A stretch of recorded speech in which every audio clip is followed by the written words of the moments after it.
En 2024, le Sénégal s'est trouvé à la croisée des chemins. Après des années de tensions politiques et de mobilisation citoyenne intense, une transition démocratique décisive s'est amorcée. L'élection de Bassirou Diomaye Faye à la présidence symbolise les espoirs d'un peuple qui, malgré les turbulences, a su choisir le chemin du dialogue et de la souveraineté populaire. Depuis un moment, on parle de démocratie et de comment valoriser ce système politique. Et on se rend compte en même temps, pendant qu'on enregistre ce film-là, documentaire, que certains de nos frères et sœurs du continent pensent que leur situation, les conditions de vie difficiles qu'ils traversent sont le fruit de la démocratie. Et donc, du coup, ils pensent que la démocratie est à combattre au moment où on pense qu'il faut la sauver. Il y a une forme de dissonance cognitive qui existe entre le système démocratique et la réalité sociale sur le continent. Le deuxième élément, c'est le fait qu'il faut contextualiser la vie démocratique en Afrique. L'erreur qu'il faut éviter de commettre, c'est d'associer la démocratie au processus d'indépendance de nos États. Ça, on pourra y revenir. Ce documentaire explore les forces et les sacrifices qui ont permis au Sénégal de préserver son souffle démocratique et de consolider ses institutions. Nos vertus cardinales de paix, de démocratie et de solidarité sont l'une de nos plus grandes forces, une richesse inestimable que nous devons préserver à tout prix. Je rends également hommage au peuple sénégalais, profondément attaché à ses valeurs de paix et de démocratie qui, malgré les épreuves ces dernières années, a su faire preuve de maturité et de résilience en transcendant les antagonismes pour permettre une élection présidentielle apaisée, libre et transparente. Car au-delà des urnes, un rôle crucial a été joué par une population engagée, des institutions républicaines, des médias indépendants et crédibles, une diaspora vigilante et d'un dynamisme efficient, ainsi que des régulateurs sociaux qui ont joué pleinement leur rôle.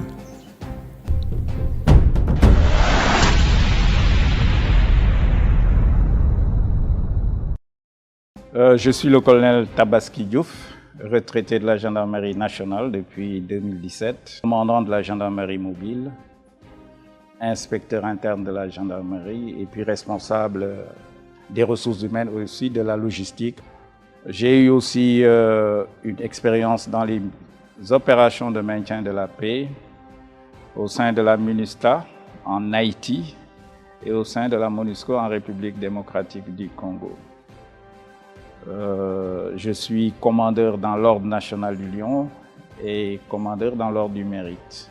Je m'appelle Amadou Tidiane Won. Avant, je disais ancien ministre. Entre-temps, je suis devenu ministre. Ce qui fait que, ça peut être un raccourci entre les deux. Il y a eu ambassadeur, il y a eu l'ANOCI, il y a eu l'écriture, il y a eu beaucoup de choses. Je m'appelle Tcherno Souleymane Diop-Niang. Je suis chercheur en relations internationales et je suis membre de la société civile sénégalaise. Je suis Ndoro Ndiaye. Je suis une grand-mère, une mère de famille et un enseignant de l'université. Je suis professeur titulaire des universités et ma discipline est l'odontostomatologie et surtout la branche de santé publique. J'ai été directrice de l'Institut d'odontologie et de stomatologie de la faculté de médecine de Dakar. Et après cela, je suis rentrée dans le gouvernement du président Abdou Diouf en 1987. Mame Gor Ngom, journaliste, auteur, directeur général du Bureau d'information et de communication du gouvernement. Je m'appelle Aïcha Dabo, activiste pro-démocratie, coordinatrice des programmes de Africtivist, qui lutte pour la consolidation de la démocratie, de la gouvernance des droits humains en utilisant les technologies numériques.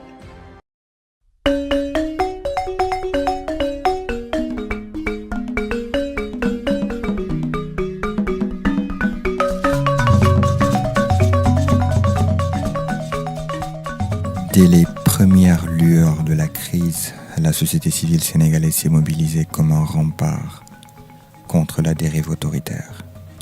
Syndicats, mouvements sociaux, acteurs culturels et cultuels ont formé une alliance stratégique avec les acteurs politiques pour préserver la démocratie.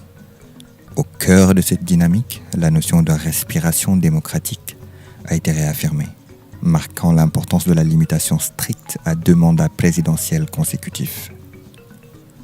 Face aux tensions de contournement des règles constitutionnelles, ces forces ont su rappeler que la démocratie est un bien collectif à défendre à chaque génération.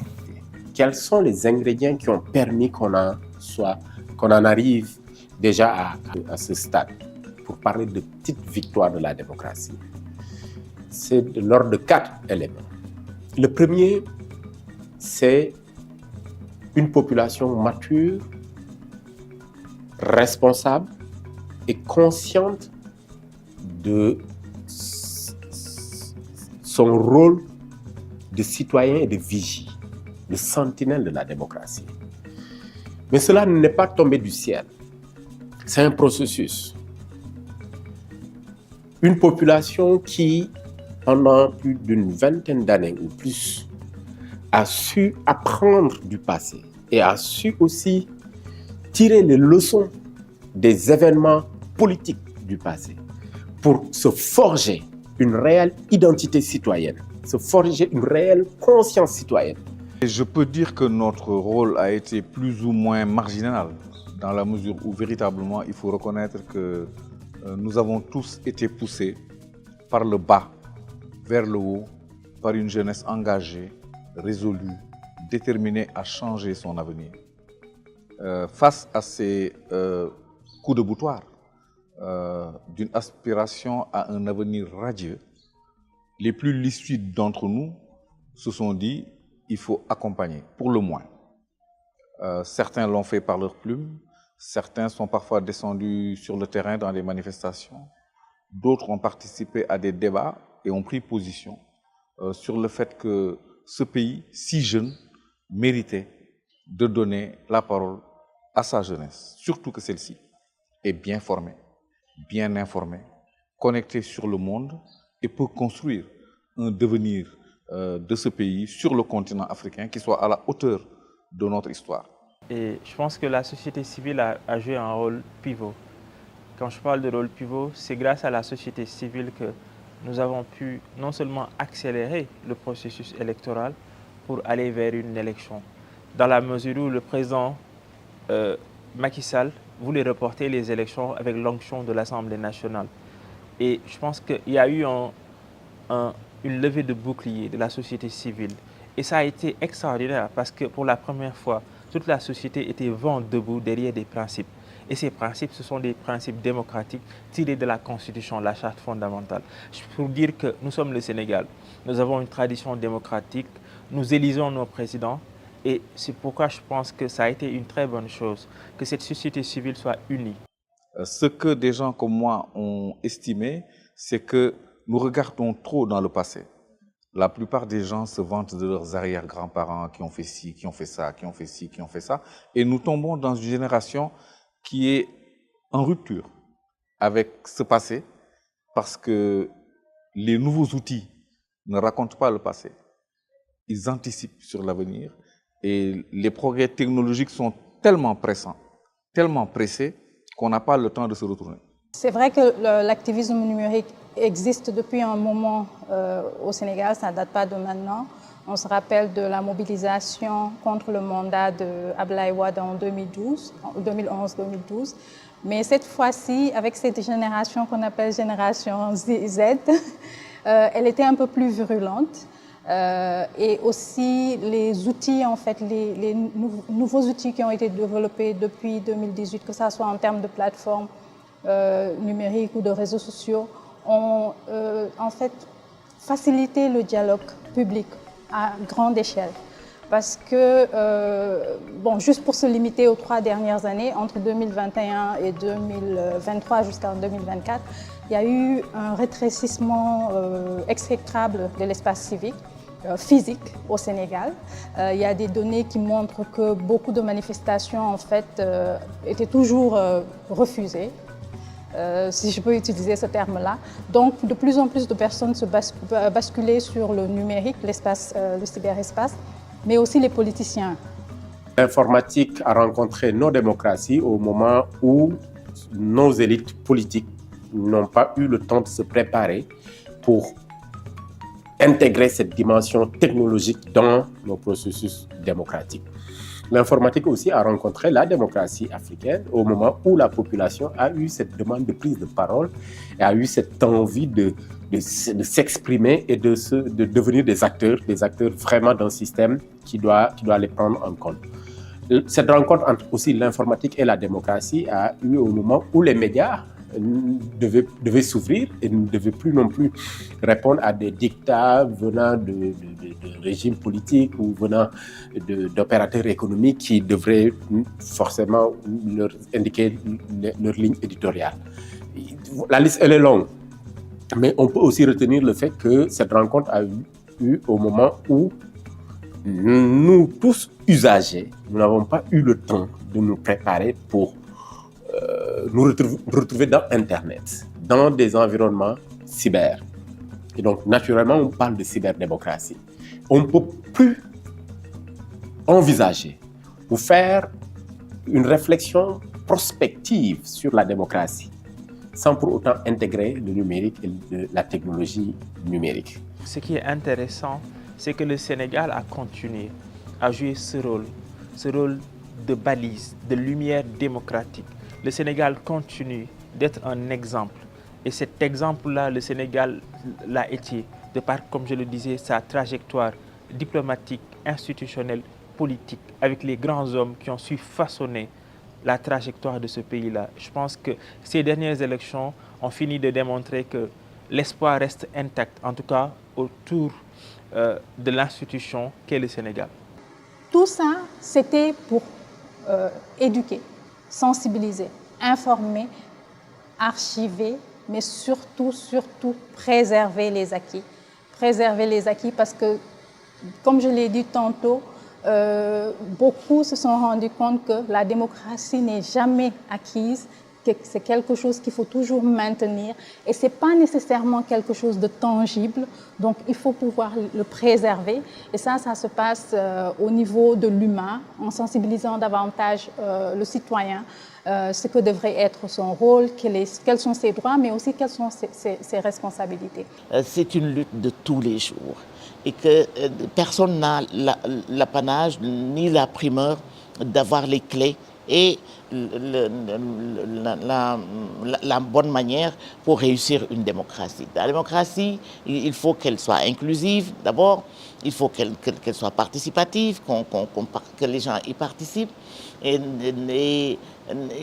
je pense qu'il faut une reddition de comptes systématique et claire et transparente et nette qui demande beaucoup d'efforts. Mais ce qui demande surtout une chose à laquelle moi je tiens beaucoup, la démocratie n'est pas une affaire d'ignares. Les ignorants ne peuvent pas conduire la démocratie. Parce que la démocratie demande une connaissance claire, une connaissance claire des enjeux et des défis que nous rencontrons tous les jours.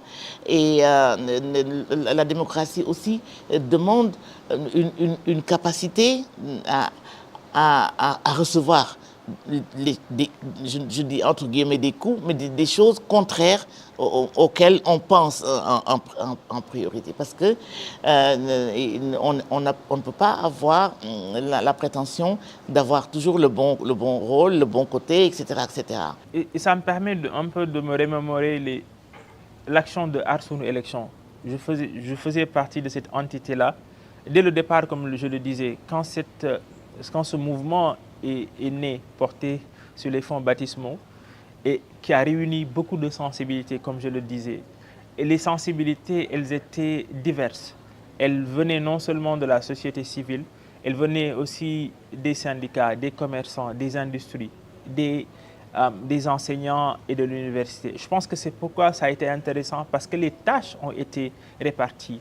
Les universitaires ont beaucoup réfléchi, beaucoup écrit. Je me rappelle cette belle tribune qui a été portée par le professeur Babacar Gueye avec le professeur Alioune Sall, mon maître et d'autres, qui ont permis pour moi de démontrer que juridiquement, constitutionnellement, il fallait aller à des élections. Je pense que ça a été une très bonne démarche juridique. À côté de cela, comme je le disais, il y a eu des marches qui ont été organisées, il y a eu des sittings qui ont été organisés, il y a eu des conférences de presse qui ont été organisées.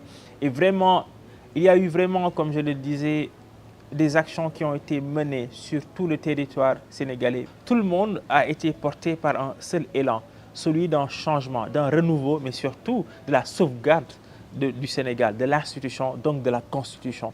C'est tout cela qui a permis d'en arriver à avoir cette masse critique d'une population qui est plutôt ou plus ou moins mature, responsable et consciente. Consciente de son rôle de vigie et de sentinelle. Ne cherchons pas à avoir des leaders charismatiques. Ne cherchons pas à avoir des leaders politiques populaires. Ne cherchons pas à avoir des adversaires, des opposants politiques charismatiques. Cherchons à avoir une population consciente de sa citoyenneté, consciente et mature. Et c'est de cette population que va naturellement émerger un leadership politique capable de porter les aspirations de la nation.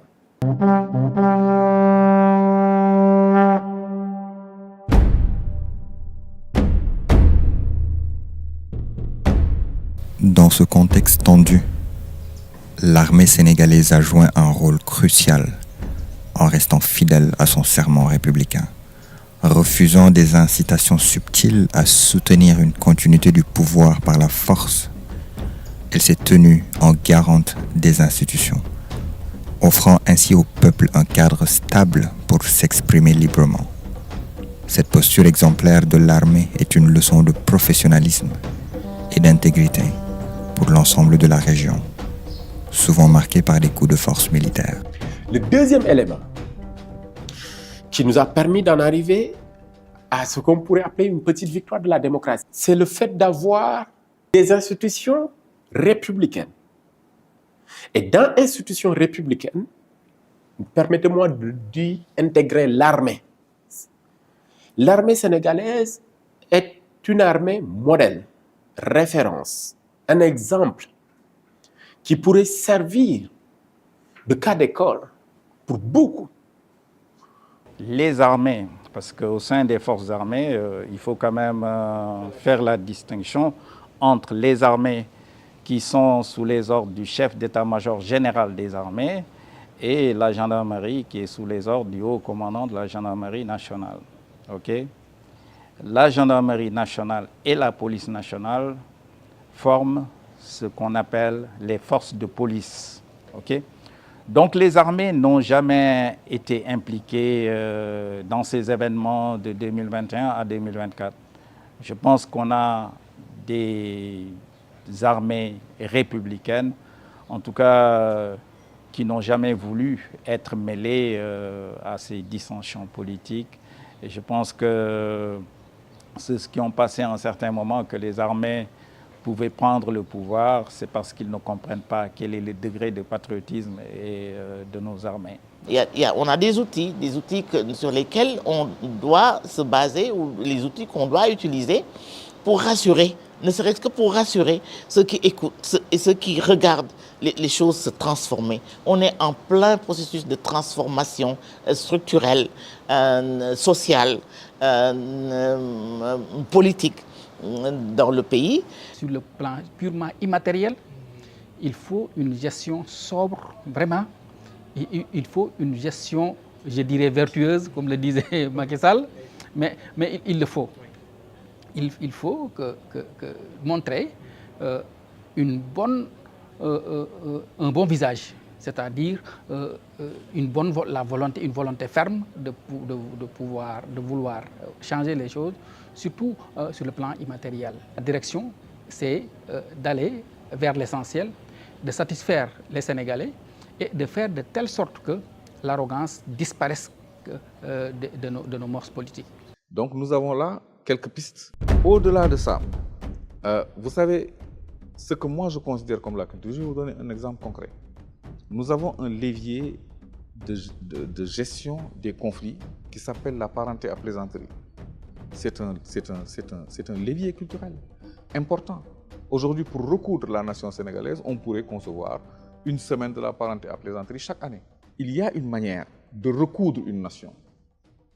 C'est un peu comme le Ubuntu là-bas en Afrique de l'Est. Nous avons véritablement un certain nombre de choses que l'on doit porter à la modernité. Mais nous avons laissé ces choses en l'état. Que pouvons-nous faire? Il faut rendre hommage aux forces de police parce que ce qu'on a vu et ce qu'on ne voit pas sont deux choses différentes. Il y a de très belles choses que même en 2021 et 2024, les forces de police ont accompli. Mais malheureusement, ce qu'on voit au maintien de l'ordre, au rétablissement de l'ordre, il se trouve malheureusement qu'il y a eu de vilaines choses, des abus qui ont été posés, et ça, il faut le reconnaître. Et je pense qu'avec le changement, les autorités qui sont actuellement à la tête des forces de police savent qu'ils doivent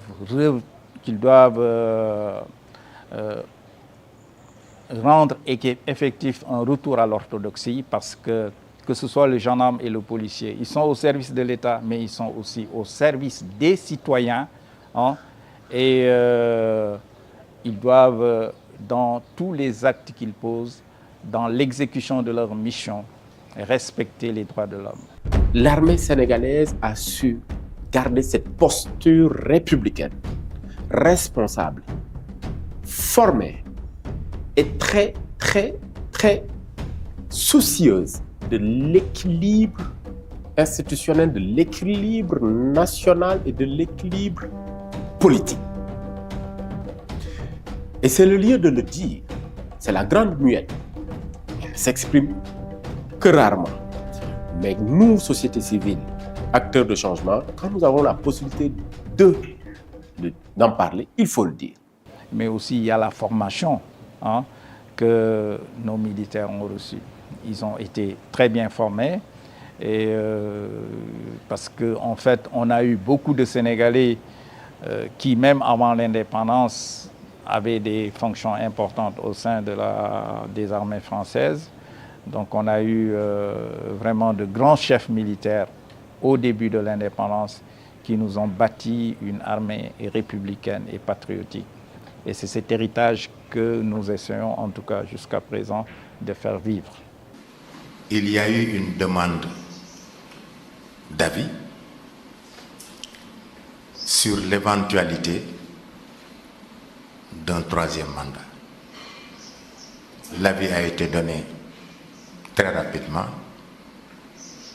très vite, sur l'impossibilité de briguer un troisième mandat compte tenu de la disposition constitutionnelle qui règle le problème et vu le fait que le président venait d'exercer 2 mandats consécutifs. Ça a peut-être influé sur la décision de renoncer à cette tentative de troisième mandat.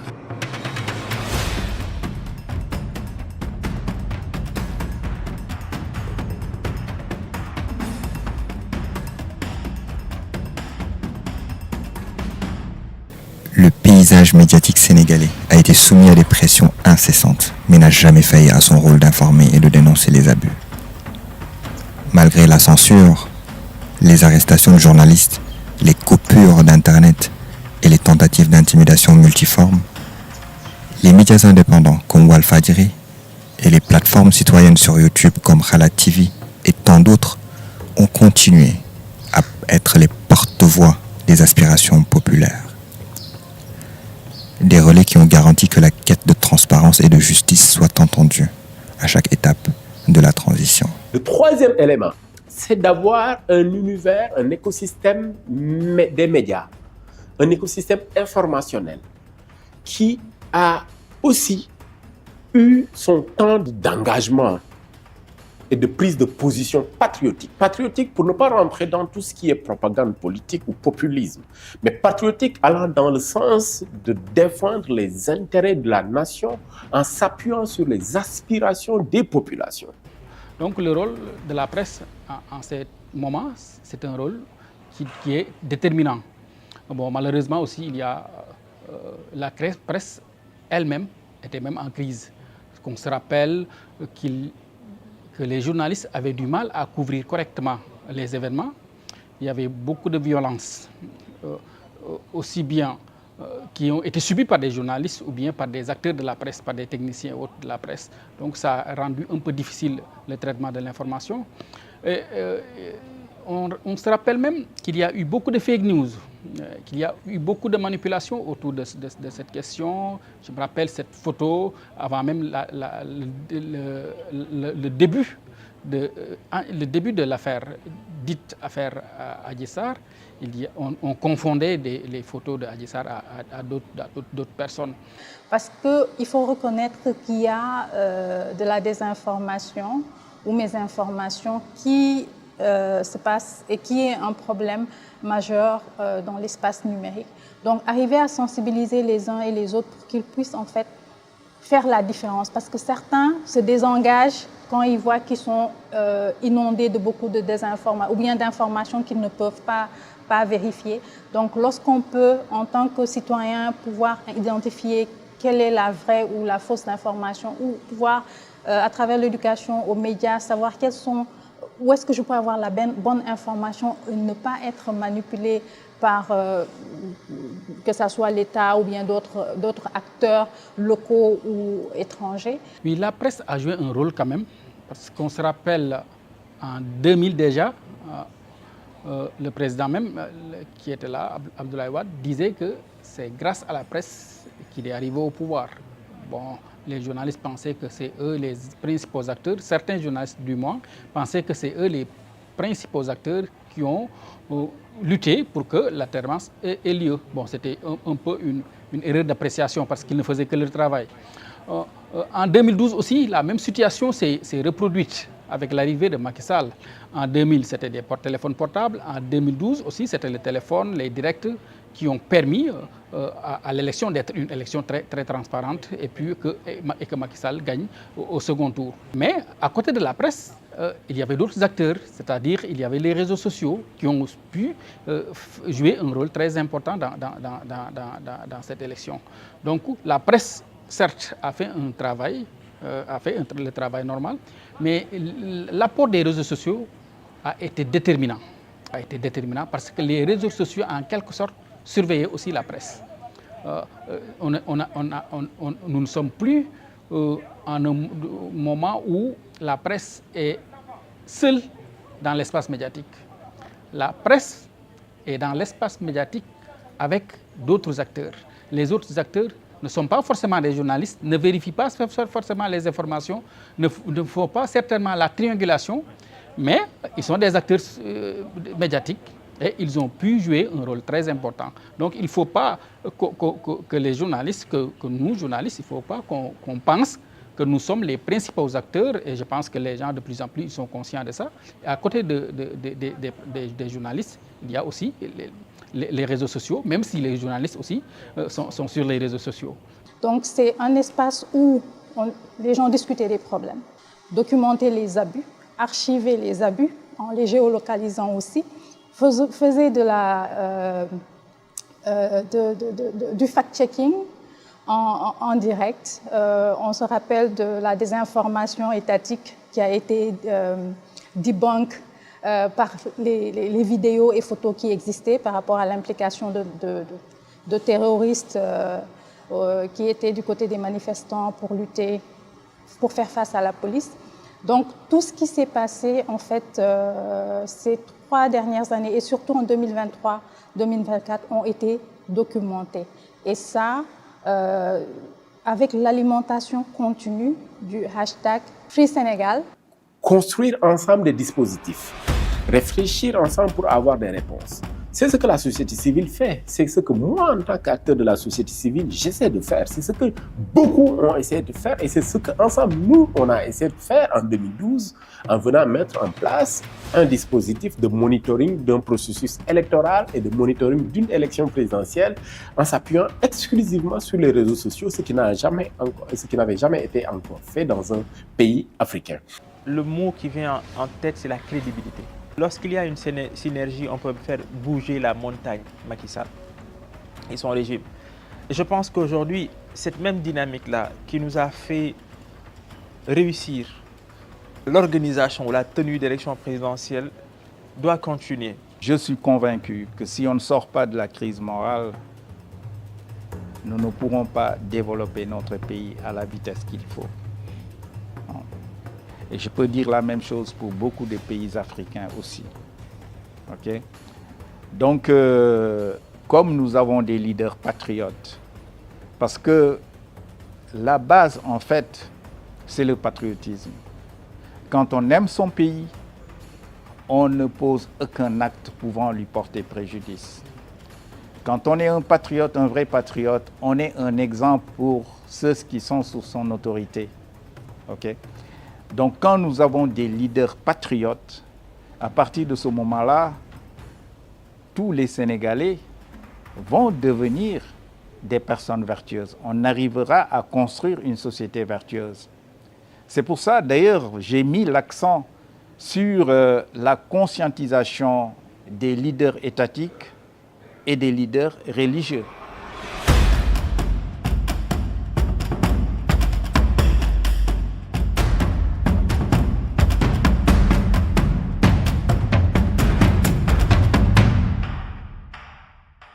La diaspora sénégalaise, forte de son ancrage à l'international, a joué un rôle déterminant dans cette période critique. En organisant des campagnes de sensibilisation et en amplifiant les luttes locales sur la scène mondiale, elle a maintenu la pression sur les autorités et renforcé la cohésion des forces démocratiques. Cette mobilisation montre à quel point les Sénégalais de l'extérieur demeurent des acteurs essentiels dans le façonnement de la vie politique nationale. Et le 4e et le dernier élément, j'ai envie de rendre un hommage à la diaspora sénégalaise, qui pour moi a constitué en quelque sorte une réponse au moment où les acteurs locaux avaient été muselés et asphyxiés par des velléités politiques et par une façon plus ou moins subtile de leur priver la parole. La diaspora sénégalaise, nos compatriotes qui vivent en dehors du Sénégal ont compris que c'était un momentum, que c'était un moment important pour la démocratie sénégalaise et qu'il fallait agir. Il ne fallait plus rester dans son coin et ce qui se jouait était important et en réalité c'est notre avenir qui se jouait. Et cet avenir dépasse les politiques, cet avenir dépasse les partis politiques, cet avenir concerne les citoyens sénégalais de quelque bord qu'ils puissent se situer. Exactement. Et il y a aussi l'implication de la diaspora. Donc H24, il y avait des contenus sur ce qui s'est passé au Sénégal. Il y avait des spaces, il y avait des TikTok live, il y avait des Facebook live, juste pour parler de la situation, pour trouver des solutions. Donc ce qu'on devait faire dans le monde réel ou physique, qu'on ne pouvait plus faire, on l'a transposé dans le monde numérique pour essayer en fait de sauver un peu le Sénégal. On est ce qu'on est devenu par la conjonction d'énormément d'événements et d'actions et d'initiatives. À ces femmes-là et à ces jeunes aussi, filles et garçons, le message que je leur donne, c'est d'être présents. La présence est utile. Je disais tantôt, à côté de la presse, il y a les réseaux sociaux, il y a d'autres acteurs qui donnent des informations. Mais à côté de la société civile classique aussi, il y a d'autres qui sont des activistes, qui sont des influenceurs, comme on les appelle, mais qui aussi jouent leur rôle, qui souvent supplantent même la société civile. La jeunesse sénégalaise a arraché le pouvoir. Moi, c'est ça ma compréhension. La jeunesse sénégalaise a arraché le pouvoir en portant aux plus hautes fonctions des personnes de la quarantaine qui ont un horizon de développement humain et personnel relativement impressionnant par rapport à nous autres qui sommes dans la phase descendante. Et ça, la jeunesse sénégalaise doit savoir en tirer profit pour l'inscrire dans la durée. Il ne faut pas que nous cédions à la tentation pour certaines personnes de dire oui, ils sont inexpérimentés, oui, comme si l'expérience c'était quelque chose d'acquis. Non, ça s'acquiert. Et c'est en forgeant que l'on devient forgeron. Les dirigeants de ce pays, pour jeunes qu'ils soient, ont eu les formations idoines, ont eu les trajectoires dans la fonction publique idoines, et ils sont ouverts sur le monde et aptes à conduire ce pays vers le développement. Alors la jeunesse sénégalaise, la première des choses sur laquelle il faut insister, c'est la formation. On est dans un monde où il faut du savoir-faire. Mais ce savoir-faire, il doit être adossé à un savoir-être, ce qui renvoie à l'éducation familiale, qui forge des valeurs qui vous permettent, quel que soit le pays où vous êtes, de faire la différence. Il y a aussi le savoir-vivre. Le savoir-vivre, c'est aussi, ça s'acquiert un peu à l'école, c'est l'urbanité, c'est le respect des convenances. L'insulte ne fait pas partie du savoir-vivre. Un certain nombre de comportements liés au non-respect de l'environnement, à la pollution par les ordures, à la pollution sonore, sont des comportements déviants qui, dans une société organisée, sont amoindris. Et pour en arriver à avoir cette conversation, ce dialogue, mais il faut un fil conducteur qui permet à l'information de circuler, qui permet d'établir la communication. Mais ça, c'est d'abord la langue. Nous avons la chance d'avoir une langue nationale qui est parlée par presque tous les Sénégalais et qui, aujourd'hui, permet d'avoir ce ciment-là, et constitue ce ciment, et en même temps, l'aimant qui nous rassemble les uns les autres, mais qui est une magnifique alchimie qui nous permet de transcender nos différences, de transcender nos incertitudes, de transcender nos positions politiques, de transcender, j'allais dire, nos intérêts particuliers, de transcender les gains, de transcender tout ce qu'on pourrait citer. Cette alchimie, ce pouvoir-là, c'est le Wolof. Nous communiquons, nous arrivons à communiquer. Et le Wolof est tellement puissant, rempli de mots avec tellement de profondeur et de sens. Quand on parle de Jom, quand on parle de Ngor, quand on parle de Kersa, quand on parle de Teggin, quand on parle de Yité, quand on parle de Passe-Passe, quand on parle de Pastef, mais c'est rare d'avoir des équivalents, des synonymes dans une autre langue. Et c'est riche, extrêmement riche. On n'en saisit pas souvent le sens. Donc, compte tenu du passé de ceux qui nous gouvernent, parce qu'ils ont montré au service de l'État leur intégrité, et compte tenu du fait que ce sont de vrais croyants, moi je suis sûr que nous aurons un retour vers l'orthodoxie, et je suis sûr que les règles et principes de l'état de droit, de la démocratie, des droits de l'homme, de la gestion vertueuse des ressources humaines, de la transparence dans la gestion des ressources humaines vont être respectés. Nous allons pour la première fois implémenter un programme de préparation des femmes pour les élections législatives qui arrivent, mais un programme de formation en leadership politique, mais en Wolof, en alphabétisation fonctionnelle. Ce trait d'union, ce courant électrique qui nous lie et qui nous alimente en énergie positive, qu'est la langue déjà que nous partageons et que nous acceptons de partager. Ça fait partie de notre démocratie. Ensuite, le rôle de ces régulateurs sociaux-là est porté par la foi. La foi par rapport à la religion, bien entendu. Mais la foi par rapport à notre pays et l'amour du pays, et l'amour de cet espace que nous partageons. Le Sénégalais ne prend pas le Sénégal juste comme une nation. Le Sénégalais prend le Sénégal comme son pays.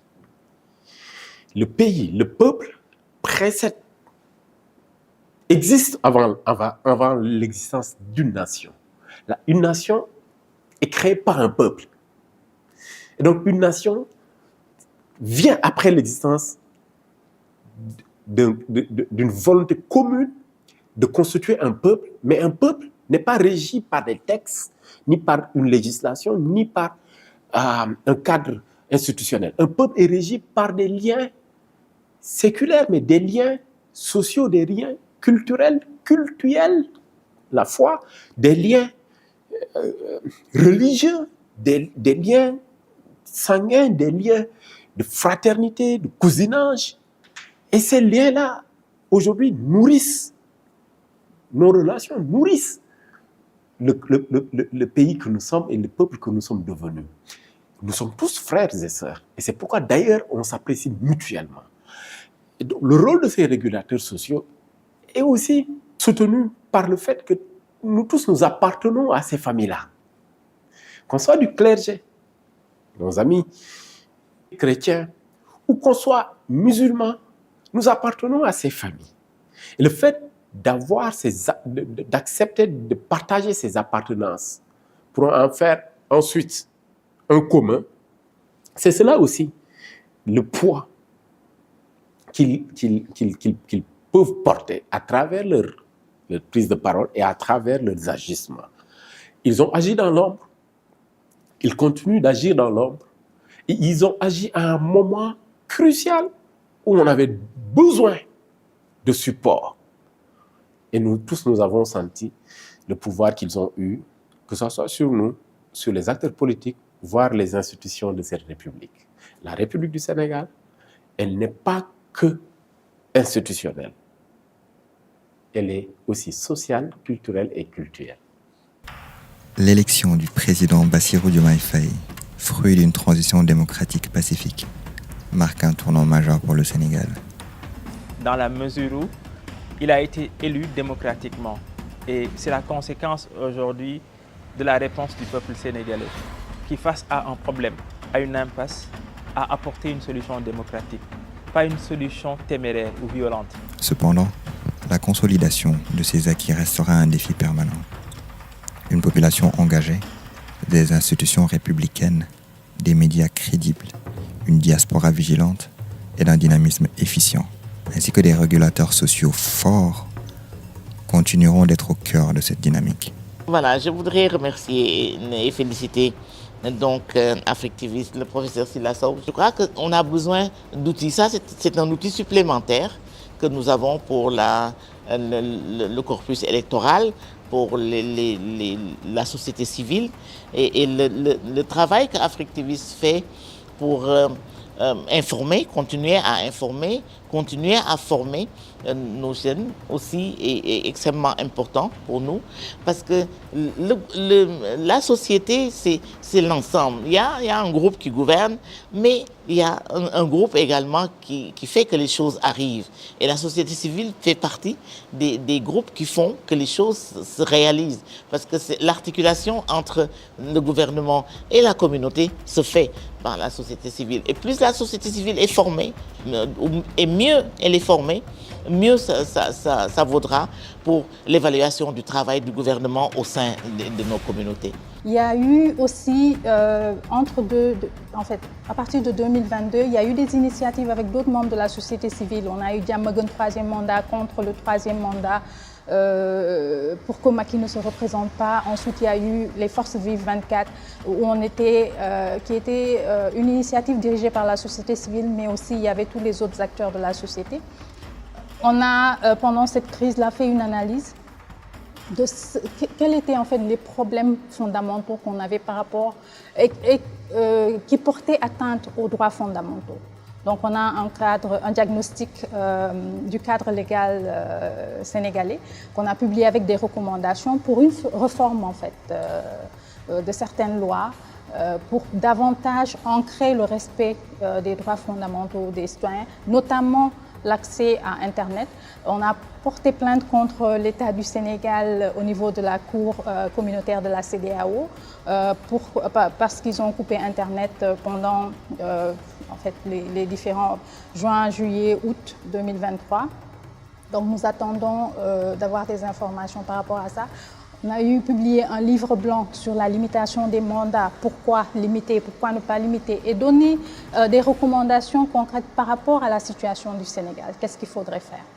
Et on a fait aussi un film documentaire qui s'appelle Sénégal, un pouvoir de mandat, qui revenait un peu sur ce que c'est la démocratie, quelles sont les valeurs démocratiques, et surtout en fait démontrer que les valeurs démocratiques ne sont pas étrangères à l'Afrique et aussi au Sénégal, parce qu'il y a eu des royaumes où il y a eu des exercices de la démocratie qui se faisaient.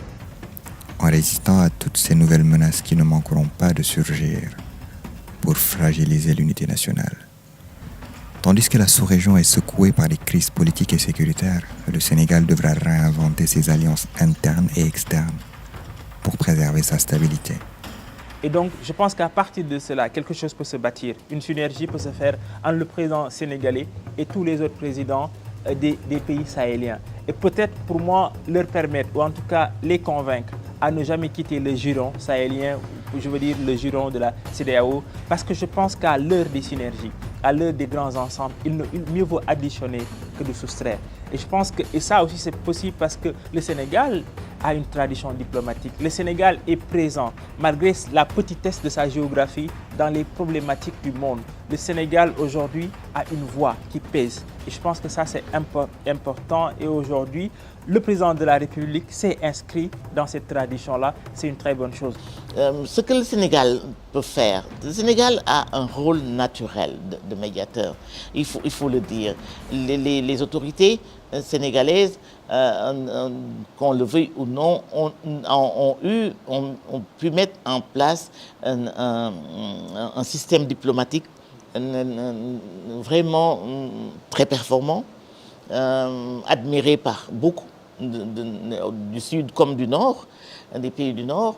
Et cette machine diplomatique, quand on la mettait en branle, elle arrivait à aider à amoindrir un certain nombre de coûts que l'on observait ou que l'on voyait venir. On a des diplomates de première classe qui sont très très bien formés, qui connaissent le produit qui est le multilatéral, mais qui connaissent également les structures qui génèrent le produit. Dans une société, dans un monde qui bouge, tout le monde doit s'interroger. Il n'y a pas de certitude.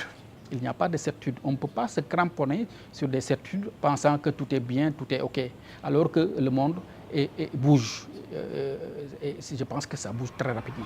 Le Sénégal peut et doit être, à mon avis, une vitrine de l'Afrique sur le monde. On n'a pas le choix. Et au-delà de parler du Sénégal, nous avons l'obligation de sauver la démocratie.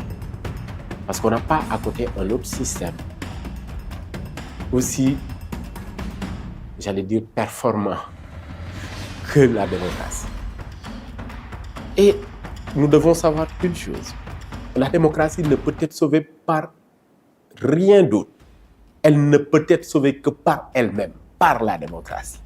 Le chemin vers une démocratie durable passe par l'engagement constant de chaque citoyen.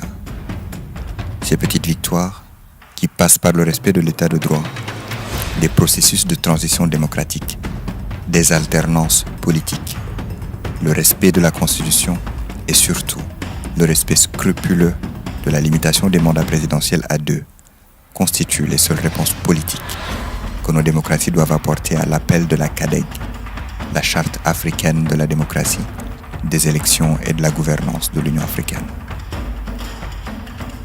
Étant déjà signataire de cette charte, Et dans cette logique d'une nation progressiste sur les cadres normatifs régionaux et continentaux, le Sénégal devrait s'atteler à la ratifier. Car au fond, la démocratie est un voyage sans fin.